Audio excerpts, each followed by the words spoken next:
మీరు ఒక మనిషిని చంపేశారు జస్ట్ అనుకోండి, అది తప్పే కాదు, మీకు ఎటువంటి శిక్ష కూడా ఉండదు.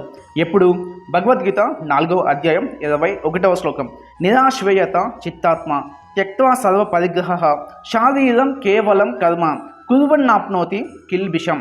శ్లోకానికి అర్థం ఏంటి అంటే అంతఃకరణము శుద్ధిగా ఉండాలి, ఇంద్రియాలన్నీ కూడా మన నియంత్రణలో ఉండాలి, అలాగే ఏదీ నాదు కాదు అన్న స్వార్థ భావన లేకుండా ఉండాలి. ఇటువంటి స్థితిలో శరీరంతో ఏ తప్పు చేసినా, శరీరంతో ఏ పని చేసినా దానికి ఎటువంటి కర్మ ఫలితం అనేది ఉండదు. తప్పు చేసినా సరే దానికి శిక్ష అనేది ఉండదు. ఒక చిన్న ఎగ్జాంపుల్ అనేది చెప్తా. మీరు ఒక వెహికల్లో ట్రావెల్ చేస్తున్నారు, ఒక కార్ అయితే మీరు డ్రైవ్ చేస్తున్నారు, మీరు అన్ని ట్రాఫిక్ రూల్స్ ఎగ్జాక్ట్గా ఫాలో అవుతున్నారు, మీ స్పీడ్ అనేది అండర్ కంట్రోల్లోనే ఉంది, మీరు ఫుల్ కాన్షియస్తో ఉన్నారు. ఇటువంటప్పుడు ఒక మనిషి వచ్చి మీ యొక్క వెహికల్ ముందు పడి చనిపోయినా సరే ఆ తప్పు మీది కాదు, అది ప్రమాదం, అది నేరం కాదు, కోర్టు కూడా మిమ్మల్ని శిక్షించలేదు. హరే కృష్ణ.